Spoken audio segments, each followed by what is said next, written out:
Yo, what's up with y'all boys and girls, man? Hey, it's Jay Briggs here, continuing to cook up this NBA action, man. Y'all know we do here on the Jam Session. We cook up every single game, every single day. Money making Saturday, ladies and gentlemen. Let's kick the crap out of the books. Let's make some money today. Yesterday, we did catch our top play of the day with the Orlando Magic. Shout out them boys, man. Bounce back spot at home at the crib was one of our favorite spots to bet for a really great home team like Orlando going up against an overrated, overvalued, terrible on the do not bet list team like the Pelicans. It was no shock that the Magic took them boys behind the woodshed. We cashed big on the NBA Player of the Night last night, and we're just trying to keep the momentum rolling forward. It was a smaller, profitable night. Should have been a monster night, but we had a couple games at the end not bounce our way, one of them being the Pistons. Oh, my God. That 1.5 on the Pistons will haunt me for a while. Of course, my DMs are flooded about the Mavs. Who else didn't cover last night? Oh, the Trailblazers and the Wizards both didn't cover, but the Thunder and the Nuggets did handle business. Let me tell y'all how I bet the NBA, because I think some of y'all are a little confused. Personally, I am not parlaying trying to turn a profit. If you are doing that, you're setting yourself up to lose majorly in the long haul, in the long run. Mathematically, you're set up to lose betting parlays. So all of you on the nightly that text me your parlays, that DM me your parlays, and are mad at me and are crying to me, honestly, y'all, I don't care. I don't care. I want y'all to win. I want y'all to win. The problem I have is when you blame it on me. That's the problem I have, because you're set up to lose betting that way anyway.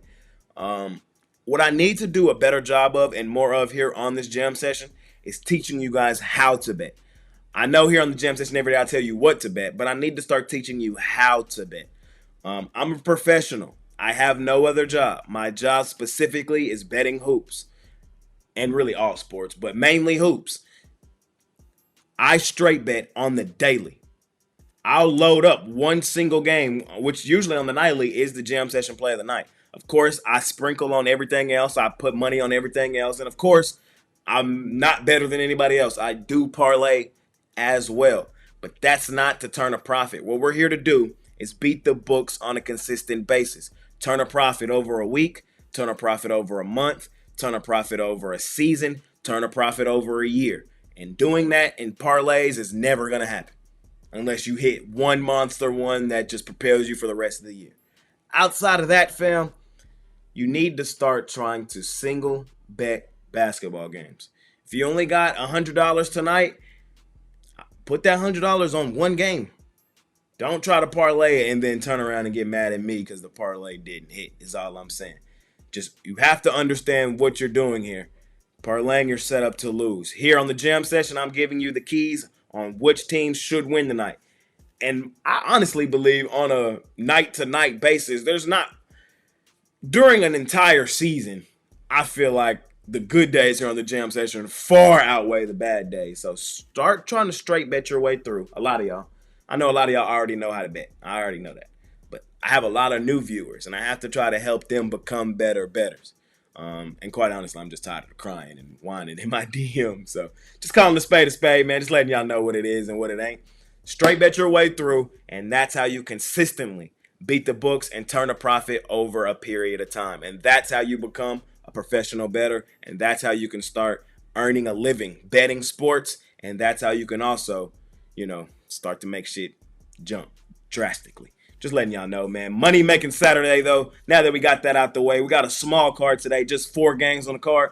But y'all know the drill, man. We finna cook it up and try to smash it per usual. I really do appreciate each and every one of y'all that tune in and watch this video. I want y'all to win. I want to win on the daily. The goal is to win. But I also have to let y'all know how to become a better and how to bet. And we'll do a little bit more of that this season here on the Jam Session. Money making Saturday. Of course, I got a premium play top bet for y'all over at the site tonight. But without further ado, man, let's cook up tonight's NBA action. Let's do what we do. Without further ado, let's hop right into tonight's NBA action. First game of the day. We're in San Antonio where the Spurs are laying 6.5 points on the Utah Jazz. Total 220.5. This one's short, sweet, and simple for me. We're just going to refer to the Do Not Bet list, man. It's not a joke. It's not a meme. It's a real tool that will help us be amazing bettors over the season. And right now, currently, there's 4 teams on the list. Number 1, the Atlanta Hawks, man. They did get a fake cover yesterday. Pistons -1.5 will haunt me forever. Number 2 team on the Do Not Bet list, the New Orleans Pelicans. Of course, we faded the hell out of them yesterday. Our top play was the Orlando Magic. Fade the Pelicans. Number 3 is the Utah Jazz, man. We love betting the Jazz here on the Jam Session. Last couple seasons, the Jazz have been one of our more profitable teams, but to start this season, we were betting them, and they were showing absolutely no signs of life. So that's how they earned their way on the Do Not Bet list, and I still currently have not seen signs of life to take them off of it. So they're the 3rd team on the Do Not Bet list. And the 4th team is the Milwaukee Bucks. We did get cute yesterday and take them on the Jam Session. We should have just referred to the list and taken the Knicks. Sometimes overrated and overvalued teams do win and cover, and I feel like that was the case yesterday for the overrated, overvalued New York Knicks. That game gives me the same vibes as this game because I think that the San Antonio Spurs are overrated and overvalued. Hell nah, I do not feel comfortable laying 6.5 points with the Spurs. But in that same breath, the Jazz are on the Do Not Bet list for a reason, and we have to refer to it. And so that's what we're going to do. We're going to lay the points with the Spurs here. I do kind of like what I've seen from the Spurs recently. They won their last game extremely comfortably over the Portland Trailblazers. Final score in that game, 118-105. The Spurs have won 3 of their last 5 games as well, all of them comfortably. A 113-103 win at home over the Minnesota Timberwolves. And then they already have taken this Utah Jazz team behind the woodshed. Final score in that game was 106-88. So we have seen the Spurs hoop in certain spots and situations. The Jazz are getting healthier again. Lauri Markkanen didn't play that last game. He will play this game.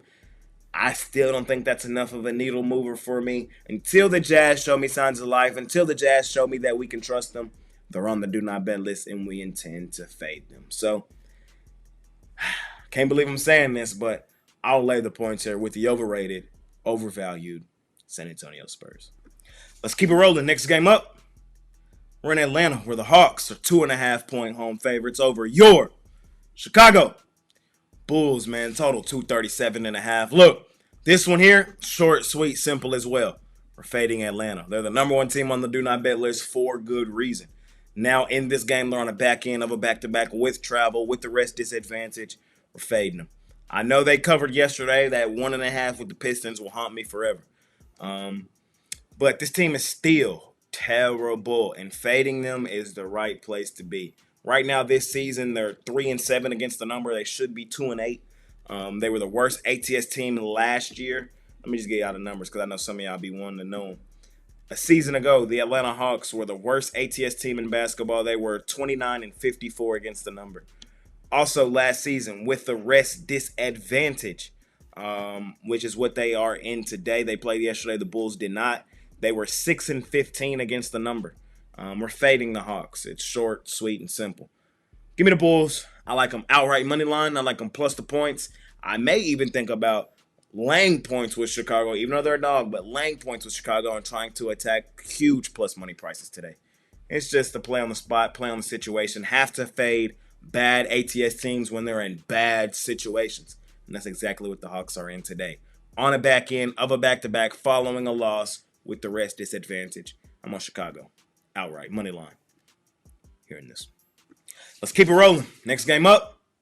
We're in Cleveland, where the Cavs are laying 13.5 points on the Brooklyn Nets. Total 221.5. Both teams coming to this game on back end of back-to-backs. No travel for Cleveland, as they were at home yesterday, where they beat up on the Golden State Warriors. Man, they were up like 40 at one point in the game, man. Cleveland is in that mode. The Nets, they were on the road yesterday. They covered against the Celtics. That game did go to overtime. Now the Nets coming to this game on a back end of a back-to-back with travel, following an overtime win. They played the best team in the league yesterday, the defending champs, and now have to go and play the best ATS team in basketball, the hottest team in basketball in the Cleveland Cavs. It's just a terrible spot, terrible situation for Brooklyn, and there's no real way I can look in their direction. as I explained to you guys yesterday, and the Cavs have really entered the Celtics airspace. Unless we have a clear and concise reason to fade them, or at least until they show signs of slowing down, we're not looking to fade them. We're just not looking to do it. Cleveland is in that mode right now. A lot of people waiting on the other shooter drop for Cleveland. Man, I'm here to tell you that they are as good as advertised. I really don't know what else they need to do to prove to the masses that they are. In a game like this, where they at home, I know they're on the back end of a back-to-back, but facing a team on the back end of a back-to-back with travel following an overtime game, a team they are head and shoulders better than, I have to lay the points with Cleveland here in this. In our last and final game of the night, we got the Toronto Raptors out on the road facing the Los Angeles Clippers. Clippers laying 6.5 points here in this one. Clippers, man, they've won 3 straight games, including one last night on the road in Sacramento. I don't like the spot for the Clippers, man, in this game tonight on the back end of a back-to-back with travel. Not the greatest travel spot, Sacramento to LA, but they did play yesterday, and they are in the rest disadvantage spot. The Toronto Raptors, of course, did not play yesterday. The Raptors are a really good cover team right now this season, 7-2 against the number. Clippers are 6-3. Clippers won back-to-back home games over the Spurs, dominated them 113-104, and then took the Philadelphia 76ers behind the woodshed 110-98. Raptors have lost 4 of their last 5, but I'm on the Raptors plus the points in this one. I don't really care about wins and losses. I care about ATS numbers, and 7-2 against the number is bet on material. And I don't like the spotting situation for the Clippers on a back end of a back-to-back with travel. This doesn't seem like a lay points with the Clippers style spot. Are they the better team? Yes. Are they playing better basketball, improved basketball? Yes. But I wouldn't be surprised if this was a go through the motion style game. They haven't seemed to have that real home court advantage quite yet in their new arena. Maybe it's coming. Maybe they got to adjust just like everybody else. But nothing I've seen recently or right now tells me to lay 6.5 points on a really good covering Raptors team early in the season who has the rest advantage. You feel me? So won't overcomplicate it. Last and final game of the night. I'll grab the points in my back pocket with the Toronto Raptors. And that's going to conclude this episode of my NBA Jam session. As always, I appreciate each and every one of you that continue to tune in and watch this video. Money making Saturday, ladies and gentlemen. Let's do what we do. Let's kick the crap out of the books. Let's make some money tonight. See y'all tomorrow. Of course, I do have a top play for y'all. Y'all can scoop it up over at Pickdawgz Premium. I have some college football for y'all. And tomorrow I'll have a ton of NFL, a ton of NBA. Think about hopping on something long term as we do what we do. It's been your guy, Jay Briggs, man. I'm out of here. Peace.